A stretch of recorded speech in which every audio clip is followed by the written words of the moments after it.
ഉത്സവങ്ങൾക്കിടെ ആനയിടഞ്ഞുണ്ടാകുന്ന അപകടങ്ങൾ വലിയ ആശങ്കയുണ്ടാക്കുന്നുണ്ടല്ലേ. എന്തായാലും കോട്ടയത്തെ ഒരു ക്ഷേത്രത്തിൽ ഉത്സവത്തിന് ആനയെ വേണ്ടെന്ന് വെച്ചിരിക്കുകയാണ് ഭരണസമിതി. മാത്രമല്ല, ആനയ്ക്കായി ചെലവാകുന്ന പണം കൊണ്ട് ഭവനരഹിതർക്ക് വീട് നിർമ്മിച്ചു നൽകും. കുമരകം ശ്രീ കുമാരമംഗലം ക്ഷേത്രത്തിന്റേതാണ് ഈ മാതൃകാ തീരുമാനം.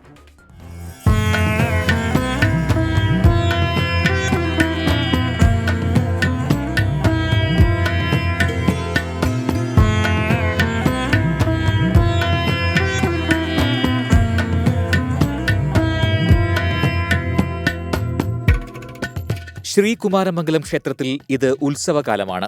ഉത്സവം വിപുലമായാണ് നടത്തുന്നത്. എല്ലാ പുലിമയുമുണ്ടെങ്കിലും ഇത്തവണ ഉത്സവത്തിന് ആനകളുണ്ടാകില്ല.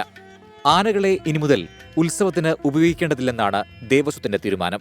കൊയിലാണ്ടി മണക്കുളങ്ങര ക്ഷേത്രത്തിൽ ആനയിടഞ്ഞ് ആളുകൾക്ക് ജീവൻ നഷ്ടപ്പെട്ടതുപോലെയുള്ള സംഭവങ്ങൾ ആവർത്തിക്കാതിരിക്കാനാണ് ഈ മുൻകരുതൽ. അതുമാത്രമല്ല, ആനയ്ക്ക് വേണ്ടി നീക്കിവെക്കുന്ന തുക കൊണ്ട് ഭവനരഹിതരായ ഒരു കുടുംബത്തിന് വീടുവച്ച് നൽകാനും തീരുമാനിച്ചിട്ടുണ്ട്.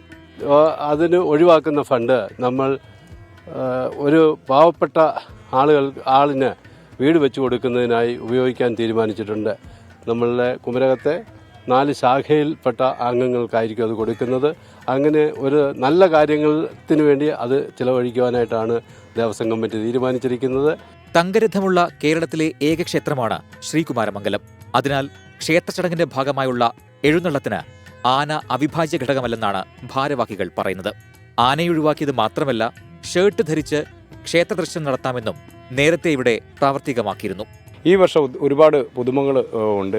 കഴിഞ്ഞ മാസം ഞങ്ങൾ ഷർട്ട് ധരിച്ചുകൊണ്ട് ക്ഷേത്രത്തിൽ പ്രവേശിക്കുന്നതിന് വേണ്ടിയിട്ട് കേരളത്തിൽ ആദ്യമായി ഷർട്ട് ധരിച്ചുകൊണ്ട് ശിവഗിരി മഠത്തിൻ്റെ അനുഗ്രഹത്തോടു കൂടി അഭിപ്രായത്തോടു കൂടി തന്നെ ഞങ്ങൾ നടപ്പാക്കി കഴിഞ്ഞു.